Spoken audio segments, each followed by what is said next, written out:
Silence. A weapon, a shield, a choice. Silence. It is a weapon, a shield, a choice. But there are moments when silence is no longer wisdom. It is cowardice. The Stoics knew this well. They understood that words, spoken with precision and purpose, can shape fate, dismantle tyranny, and fortify the soul. There are times when you must speak, not for vanity, not for applause, but because the weight of your silence would shackle you to regret. Marcus Aurelius once wrote, "Waste no more time arguing about what a good man should be. Be one. And sometimes to be one, you must speak." These are the 5 moments when silence is a betrayal, when to remain mute is to surrender your own soul. Listen carefully because one day you will be tested. 1. When injustice stands before you. There is a moment in every life when injustice reveals itself, raw, unmasked, demanding submission. Most people lower their gaze, whisper that it is not their battle, and step aside. But a Stoic does not cower before tyranny, nor does he lend it his silence. Seneca wrote, "He who does not prevent a crime when he can, encourages it." History echoes this truth. Every great evil that has plagued mankind did so not just because of the wicked, but because of the silent.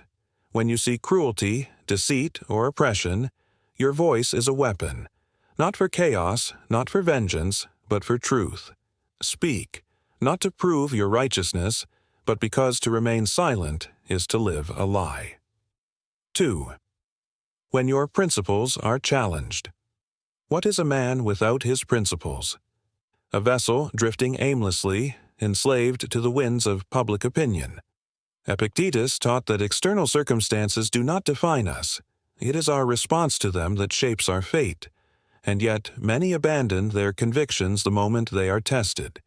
You will be tempted to remain silent when the world mocks your discipline, your values, your pursuit of virtue.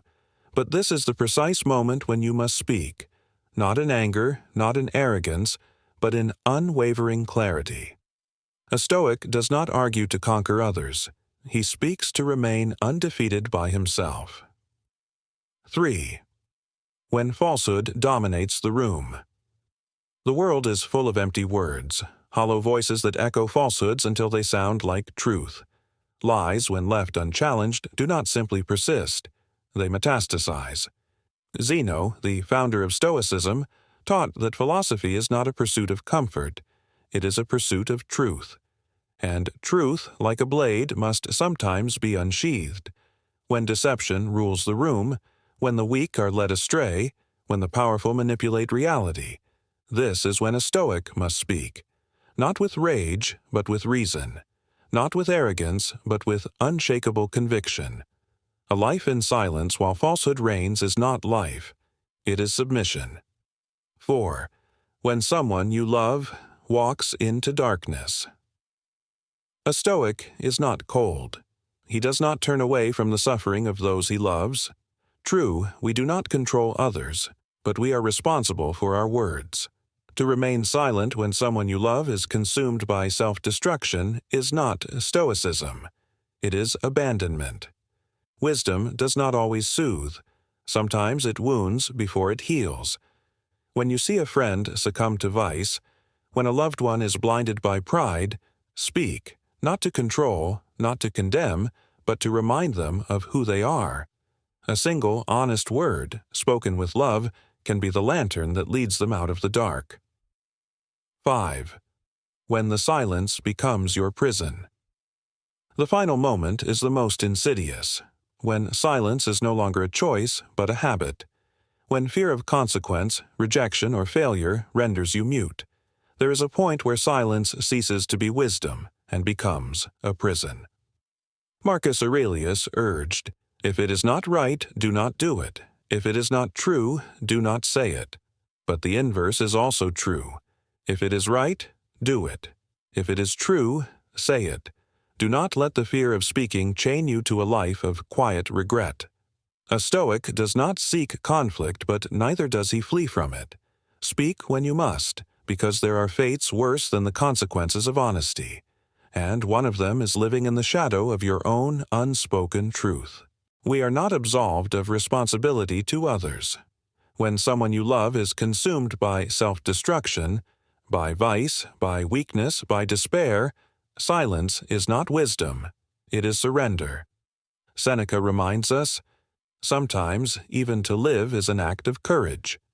And sometimes to help another live, you must be willing to speak, even when your words are met with resistance. You will not always save them. You will not always be heard. But a Stoic does not measure his duty by the outcome. He measures it by whether he had the courage to act. 5. When you know the truth but fear. Speaking. Fear is the great silencer. Fear of rejection, fear of consequence, fear of standing alone. But the foundation of Stoicism is this: memento mori. Remember, you will die. And when that moment comes, will you regret the words you left unsaid? Truth unspoken is truth wasted, and a wasted truth is a wasted life. There will come a time when you know the truth, when it burns within you, demanding voice, and yet you will hesitate. This is the moment that defines you. Will you be ruled by fear, or will you embody the wisdom of the Stoics, unshaken, unwavering, unafraid? The final challenge. A Stoic does not speak for the sake of noise. He does not engage in idle chatter or mindless debates. His words are precise, disciplined, and necessary. But when the moment calls for speech, when the weight of silence would betray his soul, he does not hesitate. He does not waver. There are words you will be called to speak in your lifetime. Some will be small. Some will shake the ground beneath you. When that moment comes, do not let fear silence you. For the world does not need more silence. It needs more voices that speak, not for applause, not for power, but because the truth must be spoken. Stand firm. Speak wisely. Live as the Stoics lived.